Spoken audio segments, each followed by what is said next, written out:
Let's visit the EXO-Kitty film locations. So here's the game plan. EXO-Kitty has filmed in South Korea from March to June of 2022, and they hit a couple of places throughout the series. We are going to be visiting the Korean Independent School of Seoul, also known as KISS, the KISS Library, Incheon International Airport, the KISS Welcome Party, Seoul Hike, and Seoul Central Market. Hello, I'm Logan, and I live in South Korea. But today I'm going to be your tour guide into the world of EXO-Kitty. So let's go.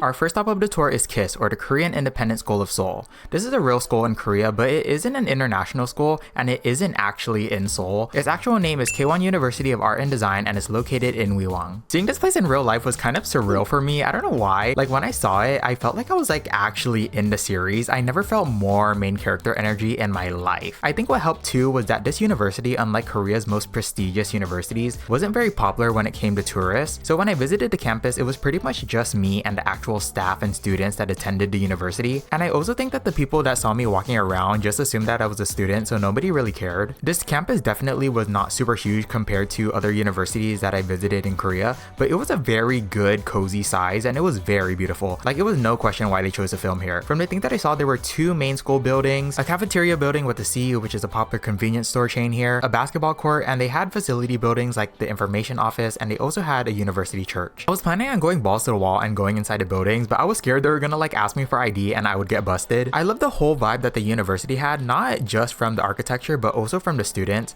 When I visited, there were a lot of students walking around campus and taking pictures, which I assume was for the photography class, and all of them seemed so cool. Like, you know those videos of people going to FIT in New York and seeing all of the different outfits? It was kind of a similar vibe to that, but I think a good amount of people in Korea already have a decent sense of fashion. So instead of clothes, what stood out to me that these students had that typical Koreans don't is their hairstyles. I saw a lot of fun, trendy hairstyles and hair colors while I walked around campus.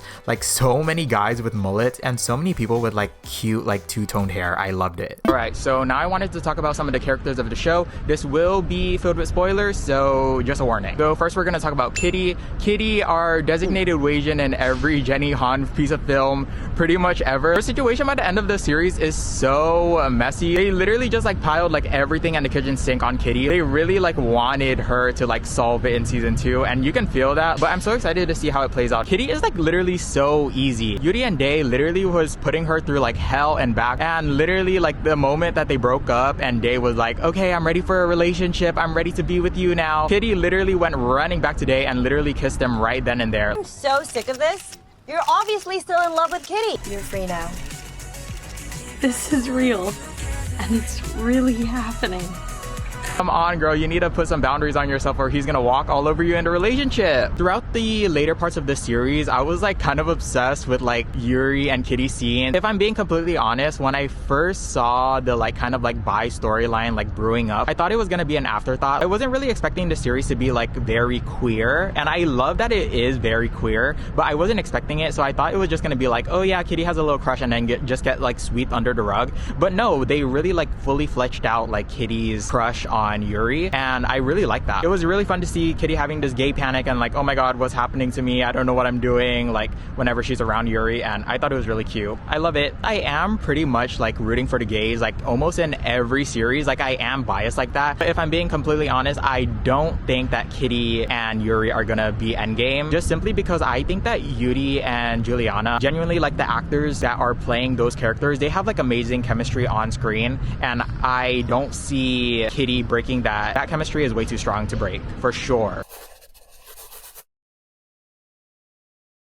Now that we're officially enrolled at KISS, we got to go to the KISS Welcome Party. The KISS Welcome Party was filmed in dongdaemun Design Plaza, one of Seoul's most famous landmarks. I would be lying if I said I have never been here before. It's literally one of those places everybody goes to when they visit Korea. But this time checking the plaza, I definitely tried to see every corner of it, and for sure saw a ton that I've never seen before. I genuinely did not know that there was so much of the plaza that I haven't seen yet. It was such a huge space and so many tourists walking around. It was a very fun place to be at. I spent around a full hour or two just exploring the whole thing. Obviously obviously the architecture was gorgeous, and when you go inside there's a ton of retail stores and restaurants. I kept walking and I found this like little hangout space with a bunch of seating areas and a bunch of people like just hanging out. It was so quiet and calming in there. I wanted to sit down, but if I did I wouldn't want to get back up again. So I walked more and I found some of these like little art rooms, then kept walking until I finally reached the exhibition halls where they filmed Exo Kitty. For the most part, this area of the plaza is really just like a white, empty, endless hallway, or that's what it seemed like anyways, but I kept going until I found a room where the Kiss welcome party was held at. It was filmed at Exhibition Hall 2. I obviously couldn't go in the room because it was not open, but this is how the room looks like without flashing lights and a bunch of high schoolers. So let's talk about Day. Day fucked up my man so hard at the end. I will never forgive Jenny Han for the sins that she has committed. Not only did he lose a girl, he also lost his scholarship. Like, what the fuck is that? I'm so mad about it. But yeah, Day, best boy, hands down the best character.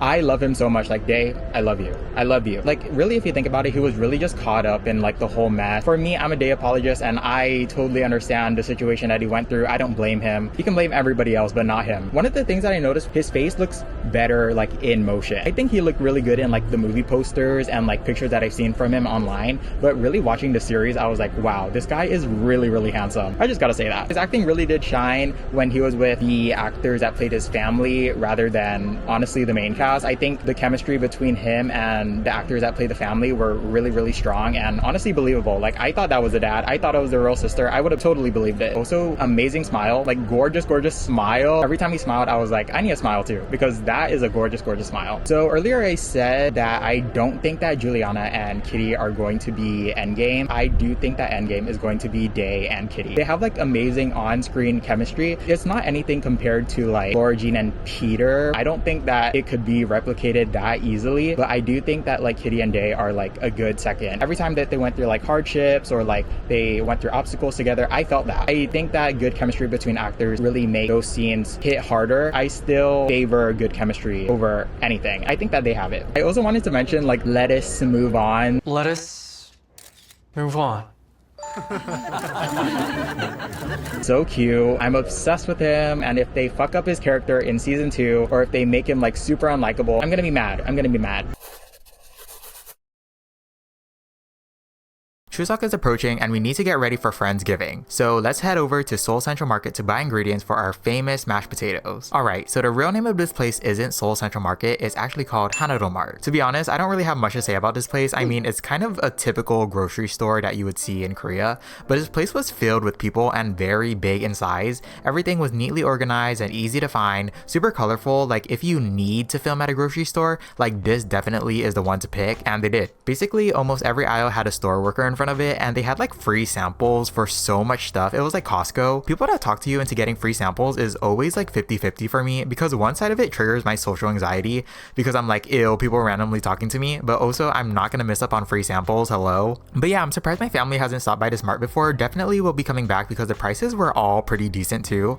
Now I just need a cute boy to bump into at this mart to help me shop. Alright, so let's move on to Minho. I cannot believe that he just turned 27. Like, that is so crazy to me. I'm so sorry, but Minho is like the perfect example of a character with pretty privilege. Everybody like loves him, but like if we get down to like the meat of it, he was so annoying, and the only reason why he got away with it was because he's pretty. That personality is not hot if you are not hot. That personality type is only hot if you are hot. I don't know if this is an unpopular opinion, but I genuinely feel like Minho is the most queer-coded character out of all of the characters in Exo Kitty. I don't know if Jenny Han was the one that wrote these characters, but I feel like she unintentionally made the most queer-coded character straight, as so we believe. I honestly get more queer energy from him than like Lorian and Q that are like actually like gay characters in the show. Maybe it's just wishful thinking. Throughout the entire series, I keep trying to convince myself that his accent is real. I don't know why, but I guess my brain can't like process like Asians with like a British accent. For me, in my brain, like British accents like correlate to like white people, but like also like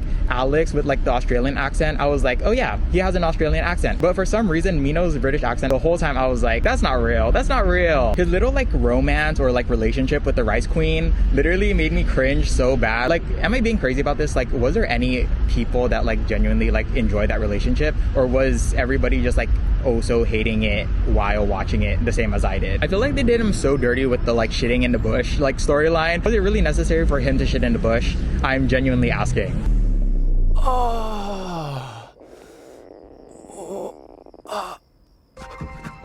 It's happening! Oh, I also want to point out that Mino's mom is a MILF. That is all of the places that we are visiting in this video, but stay tuned for part 2 where I visit the remaining places. I had a really fun time being your tour guide today. Let's do this again, but until then, I love you. Bye.